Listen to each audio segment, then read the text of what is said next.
Another line of defense in the war against deadly microbes. Matt Dibble for VOA News.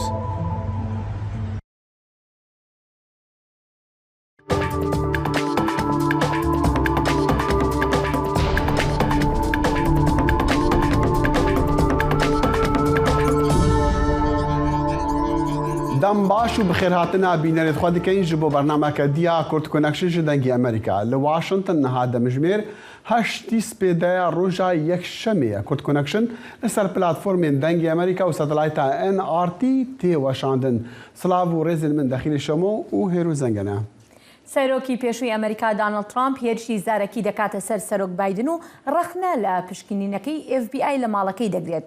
سەرۆک بایدنیش هۆشداری لە دژی شوێن کەوتووە توندڕەوەکانی سەرۆکی پێشوو دانالد ترامپ دەدات.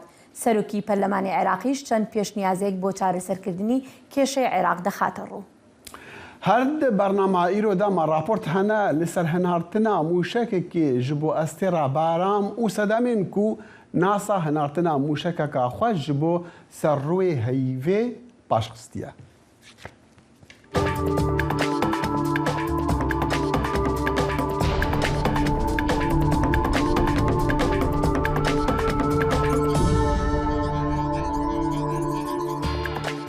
سەرۆکی پێشووی ئەمریکا دانالد ترامپ دەگەڕێتەوە سەر ڕێڕەوی هەڵمەتی هەڵبژاردن لە پێنسڵڤانیا ئەمەش یەکەم گردبوونەوەی جەماوەری بوو پاش گەڕانەکەی FBI لە ماڵەکەی لە فلۆریدا.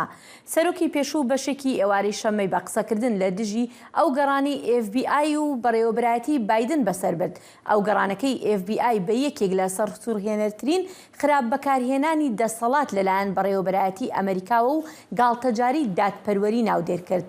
ترامپ گوتی ئەوان دەیانەوێت بێدەنگم بکەن و لەوەش گرنگتر دەیانەوێت ئێوە بێدەنگ بکەن بەڵام ئێمە بێدەنگ نابین. شانی باسا لێکۆڵەران لە دەمی ئەو گەڕانەدا هەزاران بەڵگەنامەیان لە ماڵەکەی ترامپ دۆزیەوە کە نزیکەی 100 لەوانە دەچنە خانەی بەڵگەنامەی نهێنیەوە. و سەرۆک جۆ بایدن هوشداری داک و پشتەوانên تونڕێیên سەرۆکێبەرê Donald Trump gefek mezin dikin ser demokrasiya Amerîka hevdemê berdewamiya lêkolînan li dor serederiya Trump digel dokûmentên berevaniya niştimaniya Amerîka. Şarezadî bêjin cîhanê çav li Amerîkaya ka encamên vê pirsî wê çi be? Dengê Amerîka karvedana nif neteweyî li ser vêna wergirtiye. سەرۆکی ئەمریکا جو بایدن دگوتارێکێدا زاراڤەکێتن بکارئینا و گوتی کو ئەو باوەڕ دەکات سەرۆکێبەرê دۆناڵد ترامپ ئەوên باوەری bi dirûjmê ئەمریکا carekadî de mezin keyne ve heye nîneratiya tundrawiyê dikin û gefin li ser Amerîka û ew yê ji wê direva ku hilbijartinên hatîne dizîn bêzar bûy. Ez nahêlim îrada gelê Amerîka bête wergeran ji aliyê pîlan danerên tîyoriya tundrê ve û iddiayên sixtekariya bêbinema. Ez bêkiryar nabim û dê çavdêriya hilbijartinan li vî welatî bikim ku hindek kes bi dezdana hilbijartinan qayil nabin. Şarazayek goda dengê Amerîka çêbîr Biden niha behsa Trump biket ji ber ku ew hez bi guherînekê diket. Ez hezir dikim ku Serok Biden bi rengekî hes bi guherîna helwestê xelkê di beşek civakî de diket. Xelk hejwan guherînên di wan çend salî dawî de nakin, merşnîne ku ev kesên pêşkeftê xwaz bin yan jî evin yên ku piştgiriya derbijarkê çep dikin, lê ev kesên bawerî bi dadperweriyê heyin yên ku bawer dikin pêdivî nebû Serok Trump bi belgeyên pir hestiyar ji koşka spî derkevit. Trump red kir ku çi zêde gaviyek di helgirtina belgeyan ji koçka spî û helgirtina wan di mala xwe ve li Florida kirbin. Li Şîna Hindê ewî hêrişî FBI Wezareta Dadiyê kir û ewî gotî ev bi ser dagirtina hêrişeka nepenî bû ser demokrasiyê. Roja pênşemê Trump gotî eger ew carekadî xwe berbijar biket û bihête helbijartin, ew dê karket bûl ser lêxweşbûnekê bo hemî ew girtiyên ji ber hêrişa şeşî heyvaek bû ser Kongresî û ewên bi tawanên tundûtîjiyê hatine tambar kirin. Her wisa dema ku pisyar ji xelkê derfê wala dihête kirin, derbarê redkirina Trump û vegerantina wan belgeyên nihênî bersivên cuda hene. Şarazayek li Belçîka dibêjît gelek Ewropî bi nîgeranî berê xwe den Amerîka. Digel nêzîkbûna hilbijartinê nîvê Kongresî û wîlayetan li heyva 11. هەولەکە مەزن هەیە ji بۆ تێگەیشتنا کا ئەمریکا بەر بکۆڤە دەچە گەلۆ ترامپیزم دێ ji Trump را بمینە وەکو دخوازن لەڤەر ببێژن باوەرم کۆ ڕێبەرین ئەوروپی دە بەشێ هەری مەزنێ ڕێڤەبەریە ترامپدا هەوڵدان کۆ ڕێڤەبەریە شیرۆڤە بکن و تێ بگەن و چاوە بوێرە بە ئاوایەکی چالاک کار بکەن. لەسەرەوێ هەمیێرا لە سرگوت هەواڵبەند سیاسەتێکا چاوەڕێگیری ji ئەمریکا دبینن ku ew siyaseta li ser demê rêveberiya berê nebûye. Ji bo Cindy Saine hatîn mayî dengê Amerîka. بۆ زانیاری زیاتر لەسەر قسەکانی سەرۆک بایدن و ململانێ سیاسەکانی ناوخۆی ئەمریکا دەچینە لای هاوکارمان بەڵێن ساڵح. بڵێن ئاماژەکان لە وتارەی سەرۆک بایدندا چیمان پێ دەڵێن بە تایبەتیش لە پەیوەندی با هەڵبژاردنەکانی متێرمەوە. هێرۆ ئەکرێ بڵێن پێشکەشکردنی ئەم وتارەی سەرۆک بایدن لە کاتێکی هەم گرنگ و هەم هەستیاردار بوو لەو دیمەنە سیاسی لە ئەمریکادا هەیە بەر لە هەڵبژاردنەکانی میدتێرم ئەمە بێلەوەی لە کاتێکیشدا هەروە دێ و جەمسەرگیری لە نێوان کۆماریەکان و دیموکراتەکاندا لە ناو کۆمەڵگەی ئەمریکادا دەگاتە ئەو پەڕیە دەکرێ بگوترێ دەگاتە لوتکە پێش دەچێ بایدن بە مەبەست وتارەکەی لە شاری فیلادلفیا پێشکەش کردبێ و خۆت دەزانی فیلادلفیا بە دڵی دیموکراتی ئەمریکادا دەنرێ هەروەهاش لە ڕووی ناوەڕۆکی وتارەکەشەوە وەک زۆرێک لە شیکەرەوە ئاماژەی پێدەکەن بۆ چەرخانێک بۆ لە گوتاری سیاسی دیموکراتەکانە یاری دەدەرەکانی سەرۆک بایدن دەڵێن سەرۆک نیگەرانی هەیە لە بەرامبەر ئەو ئاڕاستەی لە ناو کۆماریەکاندا هەیە کە وەک ئاڵنگاریەک لێی دەڕوانێ بۆ کۆمەڵگەی ئەمریکایی و هەروەها بۆ دیموکراتی لە ئەمریکادا. بەڵێ باشە کاردانەوەی لایەنگرانی کۆماریەکان وەک چ جۆرە پەیامێک بۆ دەنگدەران لێک دەدرێتەوە. کۆماریەکان و بە تایبەتیش شیکەرەوەکانی کە سەر بە کۆماریەکانن یا با بڵین هاوسۆزی کۆماریەکانن وهای لێک دەدەنەوە دەڵێن سەرۆک بایدن زیاتر مەبەستی لە وروژاندنێکی سیاسی بۆ بەر لەم هەڵبژاردنە میدتێرمەی کە بۆ کۆنگرس دەکرێت لە مانگی 11دا و دەڵێن سەرۆک بایدن نەیتوانیوە کە دڵنیایی بە دەنگدەرانی ئەمریکایی بدا لەسەر ئەو برگانەی لە وتارەکەیدا باسی کردووە بە تایبەتی لەو هێرشانەی کە کردیە سەر داناڵد ترامپ سەرۆکی پێشووی ئەمریکاوە وەک ئەوە وایە کە ئەمە کۆماریەکان دەڵێن وەک ئەوە وایە کە سەرۆک بایدن دروشمی جارێکی ترگەڕانەوەی ئەمریکا بۆ مەزنایەتی ئەمە بەکارێکی زۆر دژوار ناودێری دەکا بەرامبەر بە گەلی ئەمریکا و بەرامبەر بە دیموکراتی لە ئەمریکادا هەڵبەتە کۆماریەکان جەختیش لەوە دەکەنەوە کە دەڵێن سەرۆک بایدن دەوێ ئەمریکا بگەڕێنێتەوە بۆ ئەو جیهانە ئەولەمەیەی سۆشیالیزم لە جیهاندا و جەختیش دەکەنەوە لەوەی کە ئەوە کارێکی نەشیاوە و هەرگیژ کۆمەڵگەی ئەمریکایی قبولی ئەو شتە ناکە. بەڵێن بێگومان لایەنگرانی دیموکراتەکان وەکبارێکی باو داکۆکی لە وتارەکەی سەرۆک بایدن دەکەن بەڵام پرسیارەکە لەوەدایە ئایا ئەو داکۆکیکردنا کاریگەری دەبێت بەسەر دەنگدەرانەوە؟ بێگومان لێرەدا خاڵێکی زۆر گرنگە سوپاس بۆ پرسیارەکە هێرەوە چونکەمە دەمان با بەرەوە ئەوەی کە پێویستە دەنگدەرانی سربەخۆ بە هێند وەربژیرن لە هەموو دەنگدانێکی ئەمریکادا چونکە لە ئێستادا بە گەورەترین توێژی دەنگدەر دادەنرێن دەنگدەرانی سربەخۆ ئەو دەنگدەرانن کە دەیانەوێت سەرۆکی ئەمریکا سەرۆکی هەموو وڵاتی ئەمریکا و گەلی ئەمریکا بێ نەک سەرۆکی لایەنێک یا لایەنێکی تر ینی لایەنگرانی دیموکراتەکانیش لە لای خۆیانەوە جەخت دەکەنەوە کە دەڵێن دەبواە سەرۆک بایدن زۆر زووتر ئەم وتارەی پێشکەش بکردایە و هەموو ئەو ڕاستیانی بخستایەتە ڕوو سەبارەت بۆ ئاڕاستانی کە لە ناو کۆماریەکاندا هەن بۆ بەرەنگاربوونەوەی دیموکراتی لە ئەمریکادا جەختی دەکەنەوە لەوەی پاش وتارەکەی سەرۆک بایدن دەرفەتەکان بۆ سەرکەوتنی دیموکراتەکان زۆر زیاتر بۆ لە هەڵبژاردنەکانی میدتێرمدا بەڵام لە بیریشمان نەچێ ئەمانە هەمووی شیکردنەوە و پێشبینی کردنن ڕاستی دۆسیەکان بە تەواوەتی لە ڕۆژی دەنگدان و ڕاگەیاندنی ئەنجامەکانە دەردەکەوێت. بەڵێ سپاس بەڵێن. سپاس بۆ تۆ هێرۆ.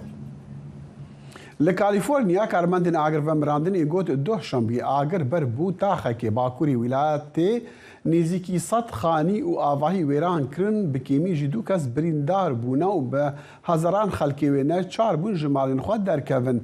ئاگر لێ ئێڤاریا ڕۆژائین لە باکووری باژارۆکێوی 400 کیلومتران باکووری سان فرانسیسکۆ هەلبوو و گەهشتگرن لەنکن و پێتێن ئاگر گەهانە ژمارەکە مەزنا خانیین وێ ڕەندەکێ و خەڵک ژمارین خوا ناچاربوون بەڕەون. کارمەندین هاوارچۆنێ دیبێژن وان 20 ji sedê ji agirî vemrandiye lê rewş bi zehmet bû çunku ba sedemê mezinbûna agirî bû.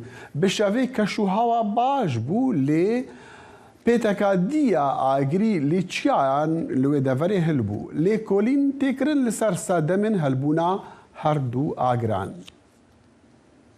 شەپۆلێکی گەرمای زۆر کالیفۆرنیا و بەشێکی زۆری ڕۆژاوای ئەمریکای گرتوۆتەوە. مایک ئۆسیلڤان لە لۆس ئانجلسەوە باس لەوە دەکات چۆن کۆمەلگاکان مامەڵە لەگەڵ ئەم شەپۆلی گەرمایەدا دەکەن.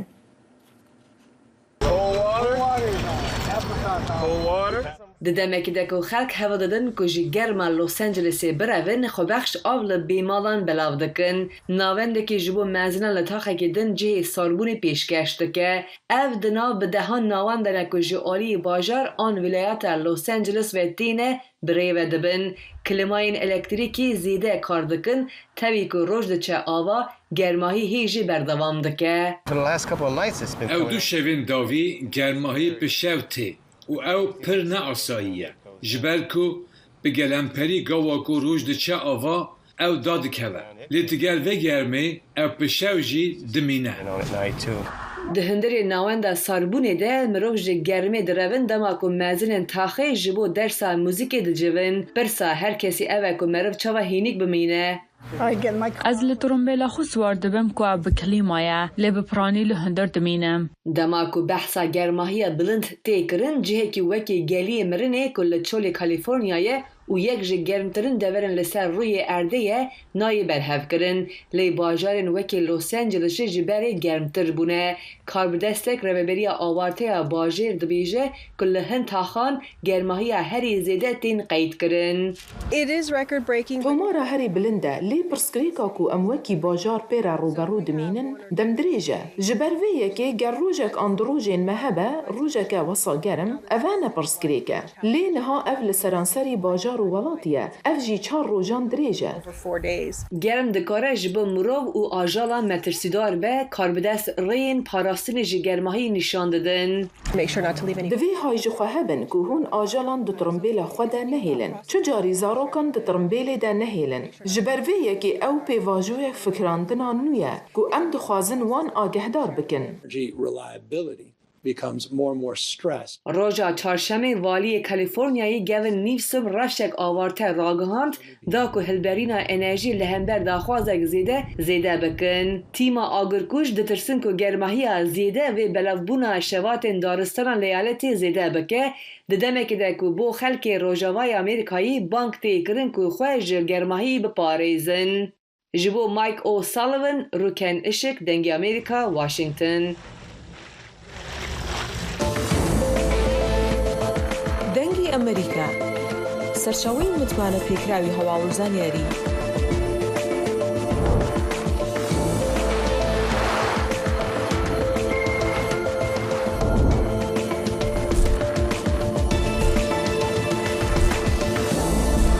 لە ماڵپەڕ و تۆڕە کۆمەڵایەتیەکانی دەنگی ئەمریکاوە ئاگاداری هەواڵ و گۆڕانکاریەکانی جیهان بە.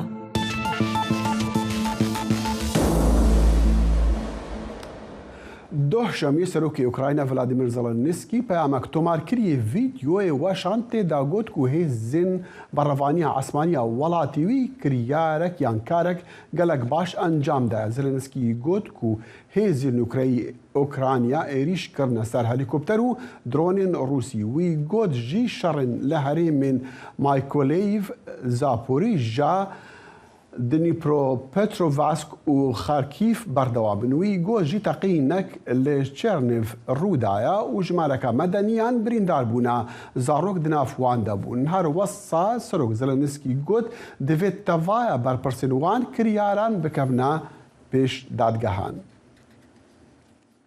بەرپرسانی خۆجەیی ئۆکرانیا ڕایانگەیان موشکەکانی رووسیا بازارێکی کۆفرۆشیان لە شاری کراماتۆرسکی ئۆکرانیا وێران کردووە و بۆ هۆیەوە هاوڵاتێکی مەدەنی بریندار بووە و زیانێکی زۆریش بە بازارەکە گەیشتووە. هاوڵاتیە ئۆکرانیەکان لە نێو دار و پەردووی بازارەکەیان لە شاری کرماتۆرسک کە درنگانێکی ڕۆژی هەینی 2 مانجینۆ بەهۆی کەوتنەوەی موشکی رووسیاوە بازارگەکەیان خاپور بووە. بە گوتەی پارێزگاری دۆنێستک بازاری کۆفرۆشی شارەکە خاپور بووە و 7 ئۆتۆمبیل سوتاوە و هاوڵاتیەکی سیڤیلیش بریندار بووە. ئێمە خەوتبووین کاتێک کە گوێمان لە یەکەم تەقینەوە بوو. ترساین و لە خەوڕابووین لە پەنجەرەی ماڵەکەمان لە دۆخەکەمان دەڕوانی هیچمان نەدەبینی. پاشان 2 تەقینەوەی دیکە ڕوویاندا زۆر تون بوون و ئەمزانی ماڵەکە بە سەرماندا دەڕوخێ. هیچ شوێنێکیش نەبوو بۆی هەڵبین. بردومانی ناوچە سیڤیلیەکان لەلایەن رووسیاوە دیمەنێکی دووبارەیە. هەر بۆیە دەسەڵاتدارانی ئۆکرانیا بڕیاریان داوە ئەو شوێنانەی نزیکن لە بەرەکانی شەڕ چۆڵی بکەن. هەرچەندە دەسەڵاتدارانی رووسیاش ئەوە ڕەدەکەنەوە کە شوێنی سیڤیلیان کردبێتە ئامانج. بەڵام لە شوێنی ڕووداوەکان ڕاستیەکان ڕوونن. من هەموو ژیانم لێرە کارم کردووە و ئەمە ڕوویدا هیچم بۆ نەماوەتەوە. بڕیاری چۆڵکردنی ناوچەکانی ڕۆژهەڵاتی وڵاتەکە و شوێنەکانی تری شەڕ لەلایەن دەسەڵاتدارانی ئۆکرانیاوە زۆرە ملێیە. بەڵام هێشتا دانیشتوانی ناوچەکە دەتوانن لە ڕێگای پڕکردنەوەی فۆرمێکەوە بمێننەوە. یەحیا بەرزنجی دەنجیم دیکە.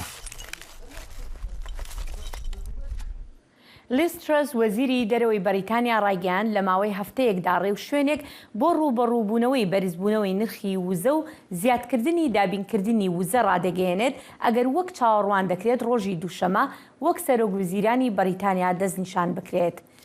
ڕۆژی یەکشەمە لە نامەیەکی بەرنمەیەکی تەلەڤیزیۆنی BBC-دا ڕایگەیاند ئەگەر من وەک سەرۆکوەزیران هەڵبژێردرێم لە ماوەی 1 هەفتەدا جەخت لەوە دەکەمەوە کە ڕاگەیاندنێک هەیە چۆن مامەڵە لەگەڵ پرسی پرۆژە یاسای وزە و دابینکردنی ژێرخان دەکەین بۆ ئەوەی ئەم وڵاتە بخێنە سەر بنەمایەکی دروست بۆ زستان. لە هەمان دیمانەدا ترەس گوتیشی ئەو بڕوایەکی زۆری هەیە بەسەر بەخۆی بانکی بەریتانیا و بەرپرسیارەتی بۆ چارەسەرکردنی ڕێبازی هەڵاوسانی دارایی. لە هەفتیابێ بریتانیا دێ سەرۆکوەزیرێکی نوێ هەبە 2 مەهان پشتی دەستکارکشاندنا سەرۆکوەزیر بۆریس جۆنسن لە ماوە 7 مەهێ ji ber ژمارەکە شەرمەزاریان. هەنری ڕێژوەڵ پەیامنەری دەنگی ئەمریکا دەبێژە جەهگرێ جۆنسن دێ ڕاستی ژمارەکە ئاستەنگان ببە لە دەمێکی کوتەڤایە هەفبەندین بریتانیا ژوانە ئۆکرانیا ji nêzik çav li guhartinên Londonê.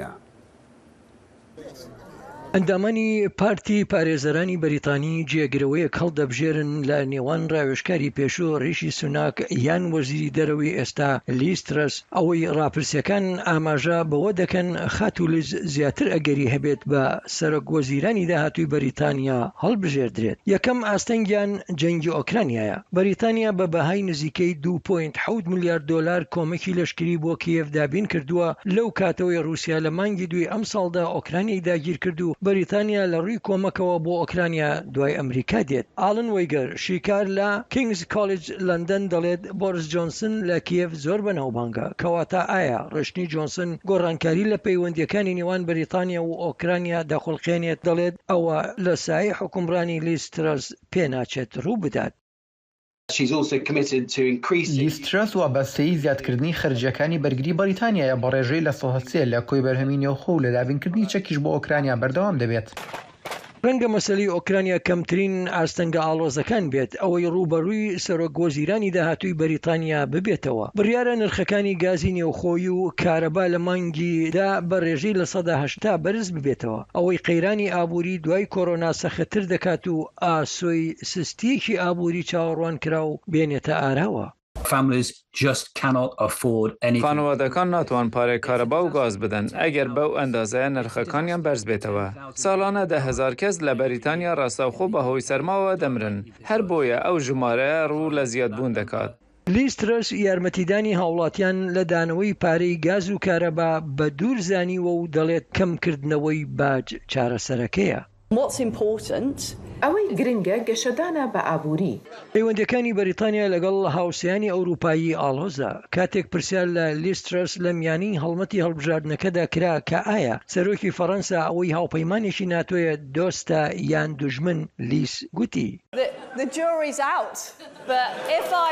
هێشتا بڕیار لەو بارەیەوە نەدراوە بەڵام ئەگەر ببمە سەرۆک وەزیران ئەو کاتە حکمی خۆم لەسەری بەکردار دەدەم نەک بە قسە.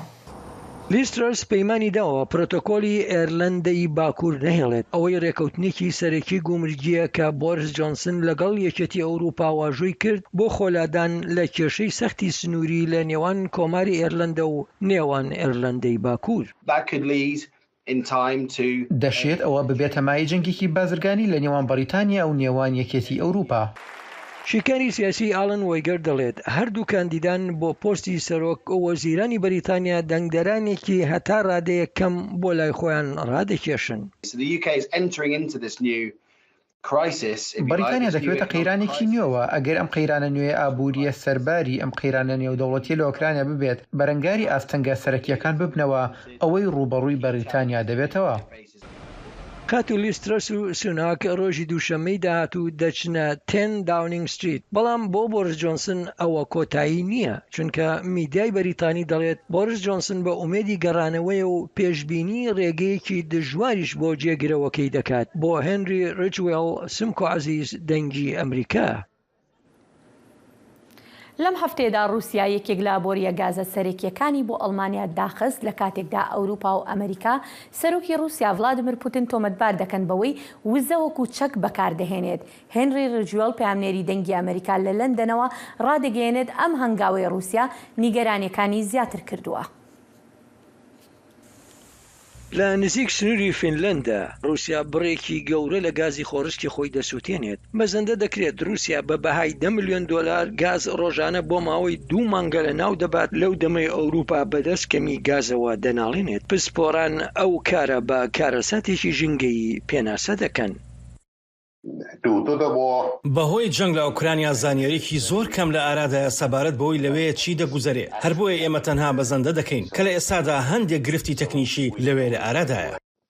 شوێنەکە پۆرتۆڤایایە لە رووسیا ئەوەی شوێنی وێزگەی لولەی گازبەری نۆردستریم 1 ئەوەی بەژێر دەریای باڵتیکدا بۆ ئەڵمانیا دەڕوات. لەم هەفتانەی دواییدا رووسیا هەناردەکردنی گازی خۆی لە ڕێی نۆردستریم 1 کەم کردەوە بۆ تەنها بە توانایی لە سەدا 20 و هەفتەی ڕابردوو رووسیا بۆ ماوەی 3 ڕۆژ بە تەواوی دایخست. رووسیا دەڵێت تۆربینەکانی وێزگەی هەناردەکردنی گازی خۆی پێویستی بە نۆژەنکردنەوە هەبووە. ئەوروپا ئەو قسەی رووسیا بەڕاست زانێت و کرملن بە بەکارهێنانی گاز وەک چەک تۆمەتبار دەکات.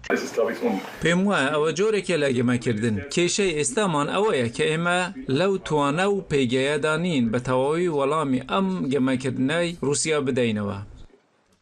نرخەکانی گازی ئەوروپایی بە نزیکەی دەهێند لە بەهای تێگڕای خۆی لە ماوەی 10 ساڵی ڕابردوودا بەرز بۆتەوە. ئەڵمانیا قەیرانی گازی لە مانگی 6دا ڕاگەیاند و هۆشیاریدا کە دەبێت بەکاربەرانی گاز و کارداریەکان بەکارهێنانی گاز کەم بکەنەوە. بەکارهێنانی گاز بە نزیکەی لە سەدا 20 کەمی کردووە. ئازادیمان و سیستەمی ئازادیمان ئەوەی پێ ئاشنا بووین تێدا دەژین. بەهای خۆی هەیە و لەسەرمان دەکەوێت. رووسیا ساڵی ڕابردوو لە 140 لە گازی خۆی بۆ یەکێتی ئەوروپا دابین کرد. بەهۆی ئەوەی کرملن هەناردەکردنی گازی خۆی ڕادەگرێت ئەوروپاوە لە هەوڵ و تەقەلادایە بۆ دۆزینەوەی سەرچاوەکانی بەدیل. هاوردەکردنی گازی سروشتی پەستێنرا و لەوانە لە ئەمریکاوە یاریدەدەر بووە لە پڕکردنەوەی ئەمبارەکانی گاز لە ئەوروپا بە ڕێژەی لە 180 ئەوەی بازاڕەکانی گازی هێور کردوێتەوە. ئەمبارکردنی گاز بۆ وەرزی زستان بەس نییە کاتێک هەموو و لە گازبەرەکانی ڕووسیدا بخرێن. ئەو کارێک کە دەبێت لە رووسیا چاوەڕوانی بکەین داخستنی هەموو و لە گازبەرەکانیەتی. ئەوروپا هەوڵ دەدات خۆی لە پشتبەستن بە گازی پوتین ڕزگار بکات بەڵام شیکاران دەڵێن ئەو کارە بەلای کەم پێویستی بە 2 ساڵ دەبێت. لە ماوەی 2 ساڵەدا پوتین توانای هەیە و هەتا بۆی بکرێت هەمووی بەکاردێنێت بەر لەوەی ئەو بە تەواوی هەموو ئەو کارداریە لەدەست بدات. پشتبەستنی ئەوروپا بە رووسیا بۆ دابینکردنی گاز لە ڕێی لولەی گازبەرەوە زۆر زیاترە لە گرنگی ئەو پارەیە بۆ پوتین لەبەر ئەوەی پوتین پارەی زۆر زیاتری لە نەوتدا دەست دەکەوێت. لە سەرانسەری ئەوروپا وێزگەکانی هەناردەکردنی گازی پەستێنراوی سروشتی نوێ لە ئێستادا کاریان تێدا دەکرێت. خەڵوز و وێزگەکانی کارەبا بە وزەی ناوکی خراونەتەوە کار. هاوکات و بەرهێنانێکی گەورە بۆ وزەی خاوێن لە گۆڕێدایە. بەڵام حکومەتان ئاگاهی لەبارەی زستانێکی سەخت وا دەدەن. بۆ هێنری ڕجوێڵ سمکۆ عەزیز دەنگی ئەمریکا. دوشەمبێ ڕێبەری سۆڤیەتیە بەری مخال گوت باتشۆف کۆ ڕیفۆرمی نوی کرین ئالیکاریا بداویکردنا شەڕێسار کرد و بوون سەدەمی هەڵوەشانە یەکەتیە سۆڤیەتێ بە خاک هات سپاردن. بە هەزاران خەڵکی رووسیا بەشداری ڕێوڕسمێن ڤەشارتنا تەرمی گۆربات شۆف بوون لێ سەرۆکێ رووسی ڤلادیمیر پوتین ئامادە نەبوو. ڕاستیاک و کرەملن بە فەرمی بەهی نەڕاگەهاندی نیشانە هەندەیە و ڕایەدارین نەهایر کرەملن نەڕەحەتن لە هەمبەر میراتێ گۆرباچۆف لێ لەسەر ئاستی جیهانێ گەلک پەستنین وی هاتنەدان ji ber rolê wî di ladana dîwarên polayî de. Di nav Rûsyada gelek welatiyan rexne yan rûxana Sovyêtî şermezar kir û dibêjin ew sedemên daketina aborî bû ku bi milyonan xelk rastî birs û hejariyê kirin. Li roja pênşemê Serok Putin rêz li Gorbaçov girt li nexweşxaneyeka Mosko. Dmitry Peskov peyvdarê Kremlin got rojnamevanan karên Serok Putin hind gelek bûn wî nekarî bû li rêwirrismên veşartinê amade bibe. Gorbaçov dijiyê notu yek saliyê da wexera dawî kir û li teniştxanema xwe li goristana Novodevîçî bi xak hat spartin. سەرۆکی تورکیاش یۆنان بەگرتنی چەند دورگەیەکی دەریای ئیجە تۆمەتبار دەکات ئەمەش بابەتی بەرنامەکەمانە بەڵام پاش ئەم ناوبڕە دەگەڕێنەوە وڵاتان. دەنگی ئەمریکا جافکانیەکە پێباوەریان و چاو ئاگاهیان.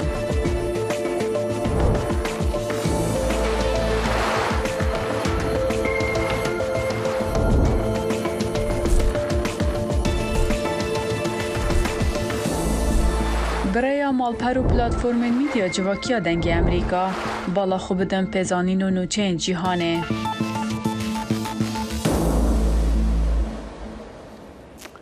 دوشەمێ سەرۆکی تورکیا ڕەجەب تەیب ئەردۆغان یۆنانستان bi dagirkirina giravên li deryaya Êşayê yên bêçek sûcdar kir û got Tirkiye amade ye ku dem hat karê pêtivî bike.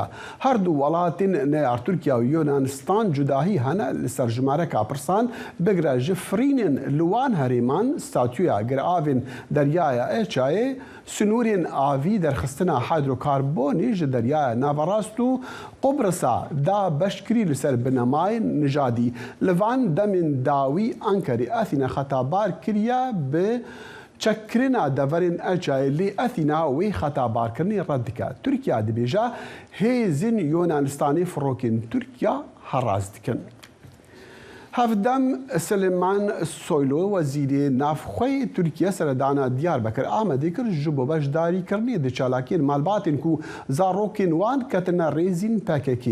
Di gotarekê de ji bo wan malbatan Soylan bibûre Soylu êriş kire ser Amerîka û got ew endamên PKK û PYD li wana xweyî derdikeve.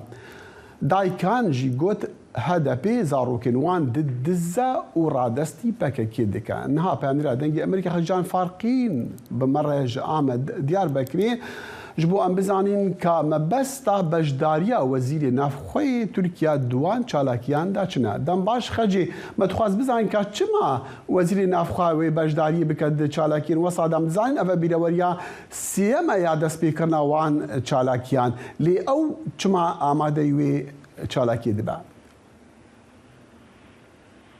بله اوجی و میزانی که چالاکیان جی سالا سیسیه به هری سالا چرا سێ ئیلۆنێدا دەست پێ کردبوون سێ ئیلۆنە دەستێکە بێ چالاکیە بوو سولێمان سۆیلۆ ji bo wê sedemê beşta bû lê raya giştî bi rastî dizane ku hebûna wî a li wê derê taybet peyam ji bo hedefê bûn ku dizanin şevekberiya wê dîsa Süleyman Soylu ragihand bû parlamentera hedefê li ser sînorê Tirkiye Edirne bajara Edirneyê hatiye desteserkirin operasyoneka mîtê da lê xweste peyamê ku li wê derê de wekî te ji destnîşan kir hem li ser hedefê hem ser PYD, YPG û wekî dî li dijî Amerîkayê gelek peyamên tûn da lê van malbata 304 malbatin ku wetna 3 sala da gîşte 304 malbatan bi van çalakiye hate gotin ku 37 zarokê wan vegeriyane dixwazin wê derê bikin ciyekî girewerî li dijî PKK rastî û dijî hedefê ji xwe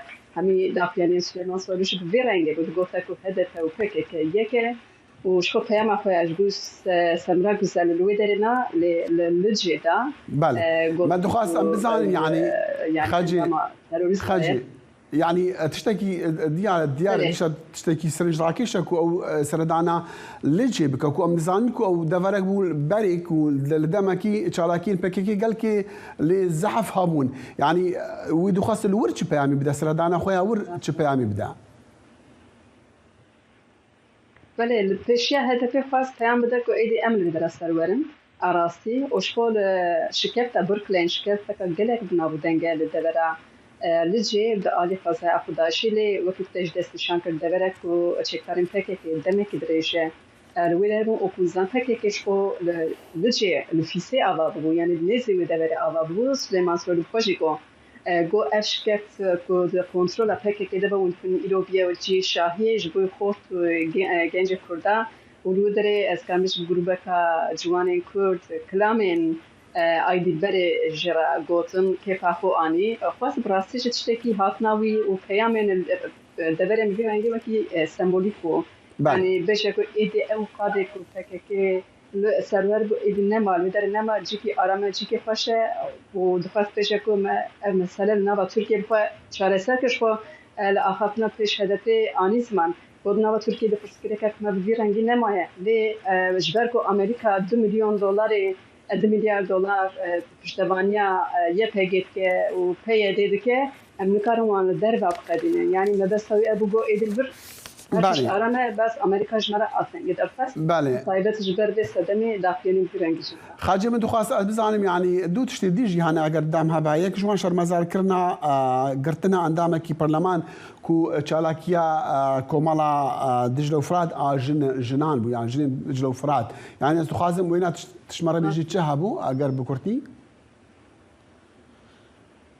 بله سمرا گزن زن هشی پارلمانتره یعنی دیگر که زرخه پارلمانتری هات را کردن و هات گرتن بریاره کی به هجرت کو اندام رفتنا ترور او ساعت دست شانکات ادعا کردن او خوش اندام اف تفجر جناب و کیدش کو مجلس جناشی هدفی جبوی سمرا گزن دافیانی که دابو و گفتم که یعنی سلیمان سوالو بخواه زمانی که گله کندال دژی اراده جنا دا آخوه والقدرة نتني سمرا جزاد شخص سمرا جزادة أو هبوك أنتم كارنة أو سكناوي أو هالوسط على دجيل سر حمي جنانا سر إرادة حمي جنانا جبركو تدزاني هدف فو آزادية جنا وهبونا جنا دفارسة وواجه قولكو دراسة والعسل خدا هدف كتنا سمرا جزاد جبر دي يكيه أو مغدورة دمية لأنا وكا يعني يكا جلك بشم عندما رخصنا كاتون جف كده نشان كرن كده خوازن بوی اپراسیونی او نقاشین گندلیان سر حکومت دمی داوود سیده دبن دست نشان بکن پیامین چالاکیم وی رنگیش بو پشتوانی سمرا گزل نتنه او ایرو هستروکا هدفی پلین بلدان بیر آنینا محمد سینجار دا 20 سال بری الباطمانی هات رو کشتن نافچاکو سرامیر بنی داخلی نکوی رنگی دابو سویشی همان تشتی آنگوزمان کو بطایبت او اپراسیون نتنهش بسمرا گزل سر جنین کردان سر همی سیاست و هبونا گل کرد هاتیه پیکانین خدجا فارقين بأميرة دنجي أمريكا لديار بكر آمدي راس خوب مربو قال كي سباس زايلي دهنان برنامجی فرهنگی و هنری بەشی کوردی دەنگی ئەمریکا من ئاسۆ جەبار لە واشنگتن دیسیەوە هەردوو هەفتە جارێک دەبمە میوانی ماڵەکانتان لەگەڵمان.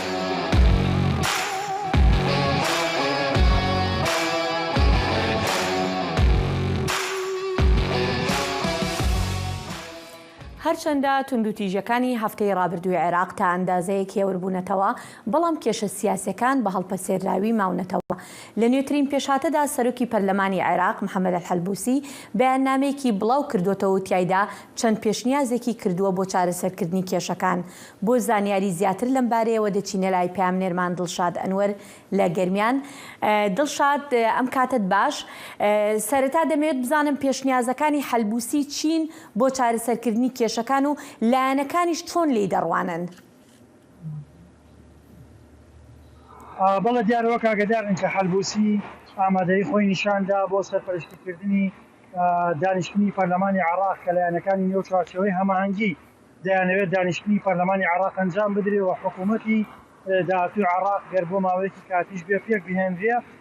دیارە سەدە تاک لێستا ڕازی نییە بەم پێشنیارە، بەڵام حەلبوسی بۆ پێی کە سەرۆکی پەرلەمانی عێراق بێگومان دەبێت حەلبوسی داوای دانیشتن بکەوە، پەرلەمانتاران ئاگادار بکاتەوە بۆ ئەنجامدانی دانیشتنی پەرلەمانی عێراق. بۆیە حەلبوسی کۆمەڵێک مەرجی ڕاگەیان. من ئەمەوێت دیارە مەرجەکان ڕوون لە میدیا بڵاو بوونەتەوە، بەڵام من ئەمەوێت کۆمەڵە زانیاری بخەمە ڕوو لەسەرەوەی کە حەلبوسی بە شێوەیەک لە شێوەکان ترسی هەیە لەوەی کە سەرپەرشتی دانیشتنی پەرلەمانی عێراق کات، چونکە تاکو ئێستا کێشەی نێوان چوارچێوەی هەماهەنگی و ڕەوتی سەدر ئەگەرچی دۆخەکە هێور بووەتەوە، بەڵام بە هەڵپەسێراوی ماوەتەوە. حەلبوسی لە ڕێگەی ئەم مەرجانەوە یان لە ڕێگەی ئەم ڕاگەیەنداوەوە ئەوێت بەرپرسیارەتی دانیشتنەکە لە ئەستۆی خۆی دەربهێنێ و هەوڵ بدا کە نەبێتە بەشێک لە ناکۆکیەکانی نێوان سەدر و چوارچێوەی هەماهەنگی، چونکە تاکو ئێستا سەدر و چوارچێوەی هەماهەنگی کێشە لە نێوانیانە هەیە و هەموو دقەیەکیش کێشەکان قابل ئەوەن کە جارێکی تر سەر هەڵ بدەنەوە. بۆی حەلبوسی ئەوێ لەو نێوەندەدا یاری بکاوە نەبێتە بەشێک لە کێشەکانی نێوان، بەڵام فشارێکی زۆری لەسەر لەلایەن چوارچێوەی هەماهەنگیەوە بۆ ئەوەی دانیشتنی پەرلەمانی عێراق ڕابدوێنێ. بڵێ باشە دڵشاد، ئاماژەت بەوە کرد کە چوارچێوەی هەماهەنگی بەنیازن حکوومەت پێک بهێنن. ئایا لەسەر بنەمای چی حکوومەت پێک ئەهێنرێ؟ دەتوانن ڕێککەوتنێکی بەو جۆرە بکەن ئێستا؟ چوارچێوەی هەماهەنگی دەیانەوێت حکوومەتی داهاتووی عێراق پێک بهێنرێ و بە هەر شێوەیەک بێ مستەفا کازمی سەرۆکوەزیرانی عێراق لە پۆستەکەی لا ببن و کاندیدێکی خۆیان بخەنەوە پۆستە، و دەیانەوێت پێش ئەوەی کە هەنگاوەکانیان جدیتر بکەنەوە گرنتیەک بدەنە سەدر بەوەی کە ئەم حکوومەتەی کە پێکە هێنرێ حکوومەتێکە بۆ ماوەیەکی کاتیە بێ و ئامادەکاریەکە بۆ هەڵبژاردننی داهاتووی عێراق و ئەوێ عێراق لەو فەراغە یاسایی دەرباز بکەوە دەستی حکوومەتی داهاتوو کراوە بێ بۆ ئەوەی بودجە تەرخان بکە بۆ هەموو بوارەکان، بەڵام تاکو ئێستا سەدر هیچ جوابێکی ئەوتۆی نییە بۆیان و پێ ناچێت سەدر بەمەش ڕازی بێت، چونکە سەدر پێی وایە پێکێنانی حکوومەت لەلایەن چوارچێوەی هەماهەنگیەوە بە هەر نرخێک بێت ئەبێتە هۆی ئەوەی کە لە داهاتووە ئەوان هەنگاوەکانیان چڕ بکەنەوە بۆ لاوازکردن و لە قاڵبدانی سەدر. و من ئەمە ئاماژە بەوەش بکەم کە سەدر لە چەند ڕۆژی ڕابردووە کاتێک کە خیتابێکی داوە شایەوە لە خۆپشاندان ئەوە لە ژێر فشاری دەرەکییا بووە. بەڵێ دڵشاد، وەکو دەزانین یەکێک لەو خاڵانەی کە حەلبوسی ئاماژەی پێکردووە دانانی کاندیدێکیش بۆ سەرۆککۆماری عێراق.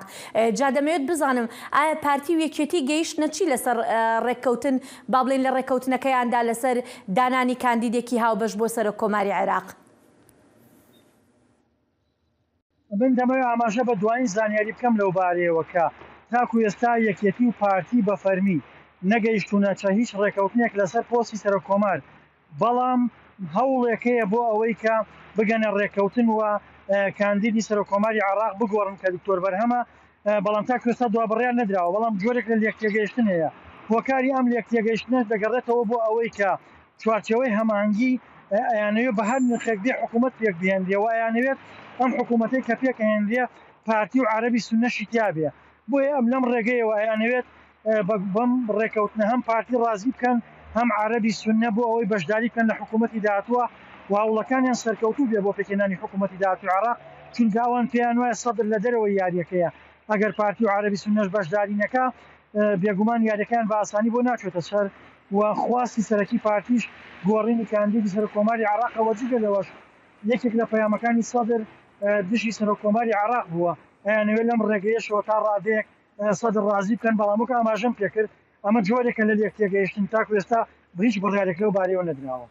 بەڵێ پامنێرمان دڵشاد ئەنوەر سوپاس.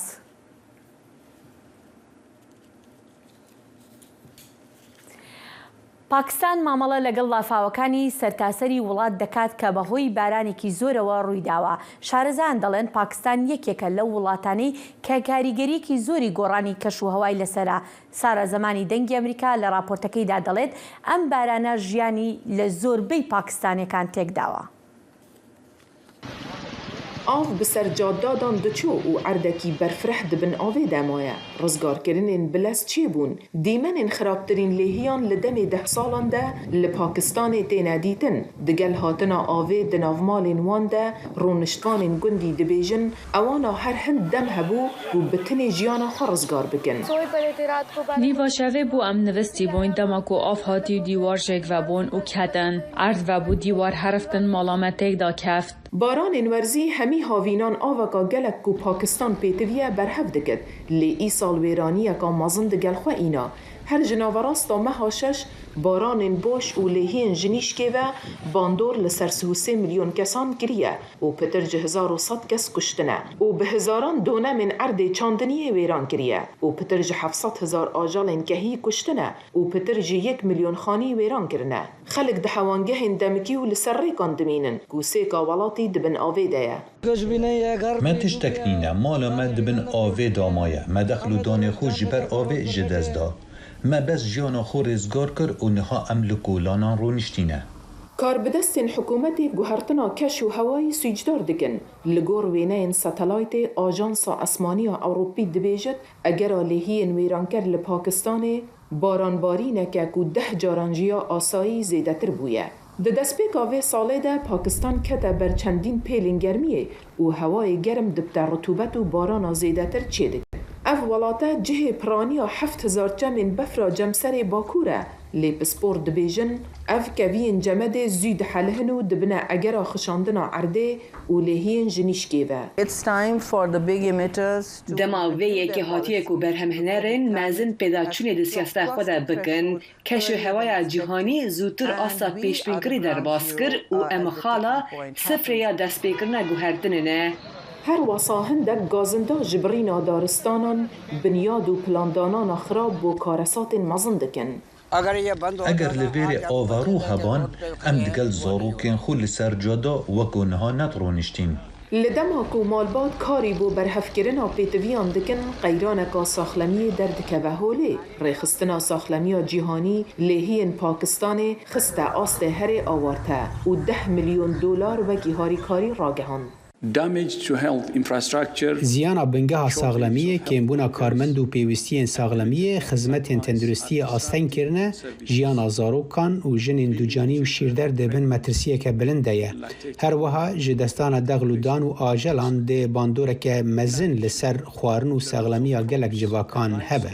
Harîkariyên nêvdewletî digihin, lê hikûmeta Pakistanê di bizavên hawarçûnê de di astangan de ye. Baran dibarî em di avê ramayîn. Zarokên me nexweş dikevin û çi harîkariya me nayê kirin. Piştî rawestana baranê av kêm dibit û xelek li dîv kelûpelên xwe yên bikêr bên digerin. Karbidest texmîn dikin tevaya ziyanan bi kêmî ve digihine 10 milyar dolaran. Ev lêhiye derbeke mezin e ji bo Pakistanê ku rastî hin zehmetiyên aborî dibe. Raporta Sara Zeman, Hêlin Sindî, Dengê Amerîka. Çima nasa hinartina mûşekeke ya ku demek dirî ji plan jê rekirî ji bo ser rûyê heyvê paş xistiye. Ev naverokê raportên me ye. Paş em navbirêdeyîne welatand.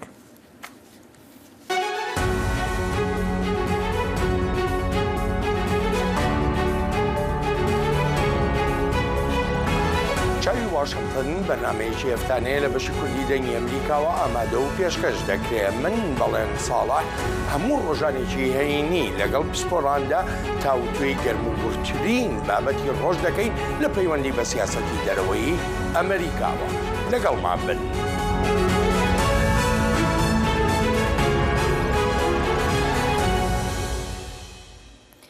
ناسا دووهەم هەوڵی بۆ هەڵدانی موشکی نوێ بۆ سەر مانگ هەڵوەشاندەوە بەهۆی لێچوونی تری سوتەمەنیەوە. ئەم تاقیکردنەوەیە لە ئێستادا بۆ بەلایەنی کەم چەند هەفتەیەک تەنانەت ڕەنگە چەند مانگێکیش دوا بخرێت. بەڕێوەبەرانی ئەرکەکە دوای کێشەکەی ڕۆژی شەمە بڕیاریاندا موشکەکە بکشێننەوە بۆ چاککردنەوەی زیاتر و نوێکردنەوەی سیستەمەکە. ئەمەش دووهەم جارە لە ماوەی هەفتەیەکدا ئەو گەشتە دوا بخرێت. ڕۆژی دووشەمەی ڕابردووش یەکەم هەوڵی هەڵدانەکە هەڵوەشێنرایەوە بەهۆی لێچوونی هایدرۆجین. لێ پشتی هەناردنا ئارتمس لە ڕۆژە دووشەمبووی ناسا ئامادەکاریش بۆ هەناردناوی یەکەم ئەرکی ئاسمانی کوژ بۆ هەیڤێت تێبحثکردن وێ بکە وێ لەبەرە موشەکی و کەپسولەکی بهێنێرە سەر ڕووی هەیڤێت. دەوێ راپۆرتا دەنگی ئەمریکادا ئەمێ بەرێخوا بدن ئەرکی ئارتمس و ئیمکانە هەناردنا مرۆڤان بۆ سەر ئەستێرەیە بارام یادبژنی مریخ. بۆ نزیکەی 40 ساڵ برەندا مەلبێری خاوەنی ئەم بازارە بووە ئەوەی جلوبەرگی ئاسمانگەڕان دەفرۆشە و بازارەکە لە بنکەی ئاسمانی کەنەدی لە فلۆریدا دوور نییە. لەو شوێنەی کارداری تێدا سست بوو لەو کاتەوەی گەشتە ئاسمانەکان لە ساڵی 2011ەوە کۆتایی هات. برندە دەڵێت بەڵام ئەم ساڵ دۆخەکە جیاوازە. چێژ و خۆشی لەسەر مانگە. خەڵک لە فرۆژگەی مەڵبێری گرد دەبنەوە بۆ کڕینی هەر شتێک کە پەیوەندی بە ئەرکی نوێی ئارتیمسی ناساوە هەبێت. لە ڕۆژێکی ئاساییدا ڕەنگە 60 بۆ 70 کەس لە بازارەکەماندا ببینین و هەروە هەندێک جاریش بە سەدان و سەدان کەس لێ کاتژمێردا بەدی دەکەین. ئارتیمس کە ناوی ئاژانسەکەیە بۆ پرۆگرامە پڕخواستەکانی خۆی بۆ گەڕانەوە بۆ مانگ خواستی نوێبووەوەی بۆ دۆزینەوە لە واڵایی دروست دەکات بەر لە هەڵدانی یەکەم فرینی ئەزمموی بێسەرنشین بۆ موشکی سیستمی هەڵدان بۆ واڵایی.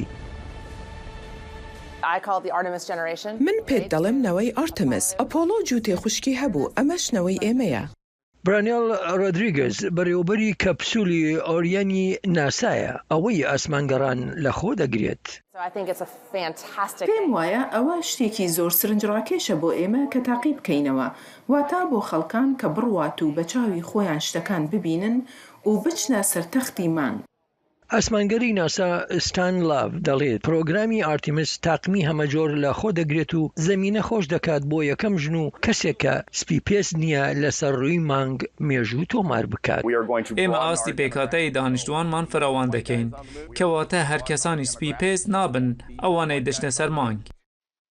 ئامانجەکانی ناسا بۆ پرۆگرامی ئارتیمس مەودا کورد نییە. ئاژانسەکە دەڵێت ئەو پلانڕێژی دەکات بۆ ئەرکەکانی ڕەوانەکردنی سەرنشین بۆ مانگ بۆ 10 ساڵ. ئێمە بنکەیەکی هەمیشەیدا دەمەزرێنین بەڵام دەمانەوێت بۆ ماوەیەکی درێژ بچین بۆ مەریخ. ناسا گوتوویەتی دەرەنجام ئەمە هەنگاوێکە بۆ مەریخ. داگ هەرلی ئاسمانگەری ناسایی خانەنشین ئێستا کار بۆ ئارتیمس دەکات بۆ کۆمپانیای نۆرترۆپ گرومن ئەوەی کۆنتراکتێکی حکوومەتیە و تایبەتمەندە لە بواری ئاسمان و بەرگری. دروستکردنی ئەم مەکینە ئاڵۆزانە کاتی پێدەچێت بەڵام شایستەی ئەو کاتەیە بۆی تەرخان بکرێت. مەبەستمەوەیە کە کاتێک دەڕوانیتە بودجەی ناسا نیوەیەک لە سەتە لە بودجەی فیدراڵی سیستەمی هەڵدان بۆ واڵایی بەشێکی بچووکە لە بودجەی ناسا. خاتو مێلبەری خاوەنی فرۆژگەکە کە ئەو جۆرە کراسانە دەفرۆشێت وێنە و هێماکانی واڵاییان لەسەرە دەڵێت دۆزینەوەی ڕەخنەگران لە پرۆگرامەکە لە سپیس کۆست لە فلۆریدا کارێکی سەختە. من پێم وایە هەمووان لەم ناوچەیەدا لە گرنگی ئەو توانایی کە دەیبوو کەم کردەوە. هەرچەندە ئەمە ئەفرینێکی ئەزممویە و سەرنشینی تێدا نابێت کاتێک ئارتیمسی یەک بە ئەرکی 6 هەفتەیی پلان بۆ دانرا و دەفرێت بەڵام زانیاری بە نرخ بۆ ناسا دابین دەکات و هەروەها سیستمە نوێیەکانی کارکردن لە واڵە دەخاتە ڕوو. بۆکەین فێرەبا سمکۆ عەزیز دەنگی ئەمریکا. ئێران هیوادارە لە مانگی 11 و لە دەمی جامی جیهانی تۆپی پێل لە قەتەر مێژووی خۆی دووبارە بکاتەوە لە 24 ساڵ پاش ئەوەی تیمی ئێران توانیان بەسەر ئەمریکادا سەر بکەون لە کاتێکدا تیمەکان خۆ ئامادە دەکەن جارێکتر ڕوبەڕووی یەک ببنەوە حکوومەتەکانیان لە هەوڵدان بۆ زیندووکردنەوەی ڕێککەوتنە ناوکەکەی ساڵی 2015 ئامادەکاریەکانی لایەنی ئێران کەوتۆتە گێژاوی دابەشبوون بەهۆی گرفتەکان لەسەر دەسەڵاتدارانی دووبارە هەڵبژاردنەوەی ڕۆژی سێشەمەی ڕابردووی مەهدی تاج بۆ فیدراسیۆنی تۆپی پێی ئێران چاوەڕوانیەکانی زیاتر کردووە کە دراگان سکۆچیچ کاری خۆی لە ڕابەرایەتی ئەم تیمە لە دەست بدات و ئەمەش لە کاتێکدایە کە کەمتر لە 3 مانگ ماوە بۆ دەستپێکردنی مۆندیال. باشە هێرۆ دیارەت بیراتە تێتن بەری 24 ساڵە ئەنجامی یاریە ئەمریکا و ئیرانی چاوا بوون و چ بوون؟ دەخیل ئەو کاتە هەرگیز ئەو ڕۆژەیان لەبیر ناچێتەوە بە تایبەتی 98 بوو لەو جامە جیهانیە خۆشەکان کە لە فەڕەنسا بەڕێوە چوو بڵێ ئێران توانی بە 2 خاڵ بەرامبەر بە 1 لە ئەمریکا بباتەوە. دنیا گوهردی 24 ساڵ با بزانین ئەم جارە چۆنە بێکە ڕوبەڕوویەکە بنەوە بهێویا دەمێن خۆشەتاوی دەمی هەموو دامانژی نەهامترین داویا بەرنامەی خۆدا حافیز کاتێکی خۆش.